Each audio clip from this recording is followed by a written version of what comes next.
Bonsoir à tous et bienvenue sur Vision Politique 360.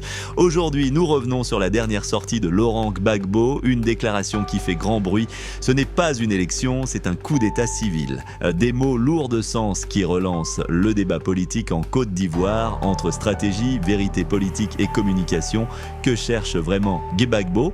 Dans cette vidéo, nous allons décrypter ensemble ses propos, les réactions qu'ils ont suscitées et ce que cela révèle du climat politique actuel. Restez bien jusqu'à la fin, le débat promet d'être intense.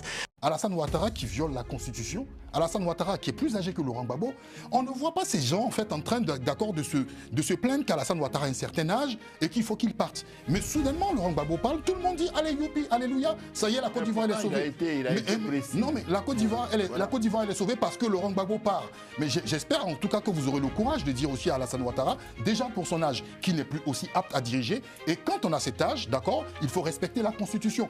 Parce que tout le monde, d'accord, se tait, c'est motus bouche cousue pour le cas d'Alassane Ouattara. Moi, je dis bravo à Laurent Gbagbo. Voici quelqu'un qui est quand même cohérent, clair, qui nous donne ses prévisions. Monsieur Ouattara ne donne aucune prévision.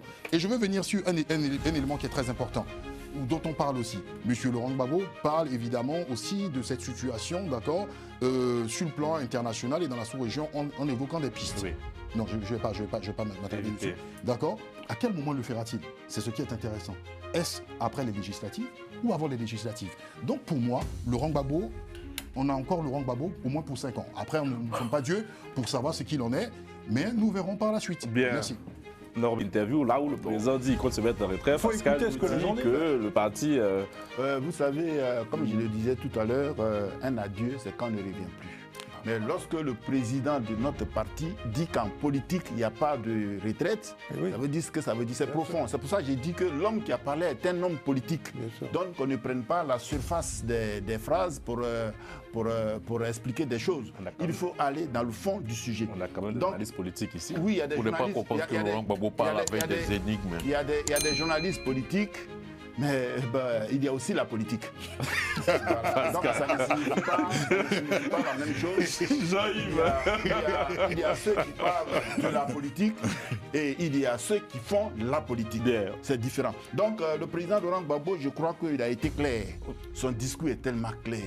Son discours est tellement historique. Non, il y viendra. J'ai quelque chose pour vous tout à l'heure. Jean-Yves, rapidement, sur cet adieu-là qui est contesté sur ce plateau, j'ai l'impression. Je pense que sur ce plateau, personne n'a prononcé le mot adieu. Mais comme les gens ont envie de consolider leurs argumentaires avec ce terme, sinon personne n'a dit adieu. Moi, je n'ai pas dit adieu. J'ai parlé d'au revoir. Bon, d'accord, président. Merci pour la précision. Soyons sérieux et honnêtes. Au revoir, c'est un homme qui s'en va. Un au revoir, c'est pas un adieu. Un au revoir, c'est pas un adieu. Merci beaucoup pour soyons honnêtes. La politique aussi, c'est ça. Être honnête. Bon, il a aussi réaffirmé une position qui était connue de tous. On ne soutient personne et on ne soutient même pas la dynamique électorale. Il a abordé un point assez intéressant. J'aimerais qu'on s'attarde un peu dessus. Il s'exprimait sur le cas d'Awa Dombello, dont il considère que sa proposition n'a pas été discutée, n'a pas été mise à débat au sein du parti. Je me trouve d'être Pascal. Comment ça se passe concrètement chez vous? Bon, dans notre parti, il y a un organe qu'on appelle la convention. La convention qui désigne celui qui doit être candidat aux futures élections présidentielles. Et je pense que cette convention a eu lieu le 10 mai 2024 et le président Laurent Gbagbo a été désigné à l'unanimité par les militants. Celui qui est candidat indépendant aujourd'hui a participé au vote sans toutefois proposer une motion pour une alternative. Donc, lorsqu'il y a élection, ça donne mandat. Une élection, ça donne mandat. Et quand ce mandat n'est pas terminé, pour passer à autre chose, pour désigner un autre candidat, il faut absolument ouvrir le débat pour qu'on parte à une convention extraordinaire. Voilà. Voilà les deux conditions dans lesquelles on peut désigner un candidat. Donc le président Laurent Gbagbo a été clair. Effectivement, à notre sein, au sein de notre parti, on n'a pas débattu d'une quelconque candidature après celle décidée par notre convention. C'est pour ça aujourd'hui, au sein de notre parti, nous considérons, au nom du respect des textes, que Laurent Gbagbo est et demeure le seul candidat de notre parti jusqu'au 25 octobre prochain. Bien. Jean-Paul Leroux.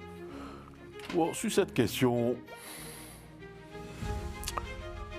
je suis un peu mal à l'aise parce que c'est la parole de Laurent Gbagbo contre celle d'Awa Dombello. Awa Dombello dit, il a parlé de ce sujet avec Laurent Gbagbo puisqu'il lui a déposé une note et le lendemain, il a eu affaire à 3 de ses camarades du parti, dont Danon Djedje. Là, je parle des tests du parti, je parle de convention. Donc, il ne s'agit pas d'individu à individu.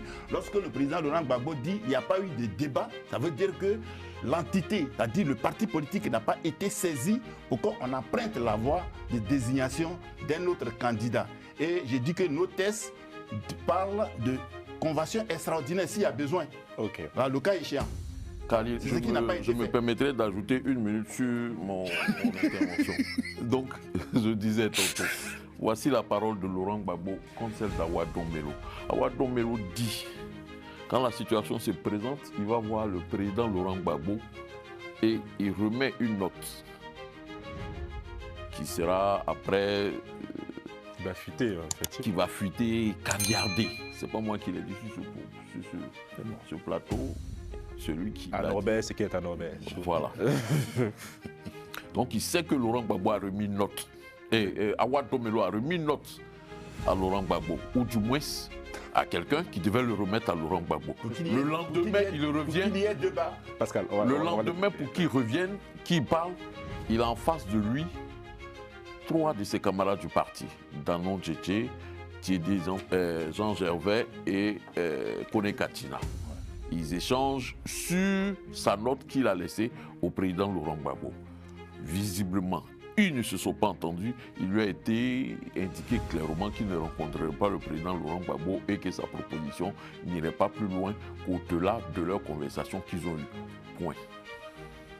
Quand Laurent Gbagbo dit qu'il n'y a pas eu de débat, comme son représentant sur ce plateau a l'indiqué au niveau de leurs institutions, il n'y a pas eu de débat. Mais ce genre de rencontre, c'est ce qui constitue les prémices des débats dans les organes. Mais bon, nous n'allons pas nous arrêter là. Moi, tout simplement, je constate simplement qu'il y a la parole de Laurent Gbagbo face à celle d'Awa Dombello. Bien. En cette situation, en cette période de l'histoire de la Côte d'Ivoire, ou je ne dirais même pas de la Côte d'Ivoire, du PPACI, ça là, c'est à quel point l'autre va dire, ceux qui soutiennent aujourd'hui, qui sont d'accord avec Awa Dombello, ils vont dire que ce que Dombello a dit, c'est ça qui est la vérité. Ceux qui soutiennent Laurent Gbagbo, ils vont dire que ce que Laurent Gbagbo a dit, c'est ça qui est la vérité. Cette clarification pour vous n'aura aucun impact à votre avis. Non, pour moi, cette clarification va certainement peut-être face à Awa Dombello. Le casser un peu. Ah, non, pas le casser, allonger encore les murs. Parce qu'aujourd'hui, Ah oui? entre les militants du PPACI, certains militants du PPACI qui sont restés des, je voulais dire, Dans mes listes. des turiféraires de Laurent Gbagbo, Ah, d'accord. les murs vont certainement encore monter. Donc on ne peut pas espérer qu'un jour ces murs-là puissent baisser pour qu'au-delà on puisse se reparler. Voilà aujourd'hui moi l'implication que cela pose.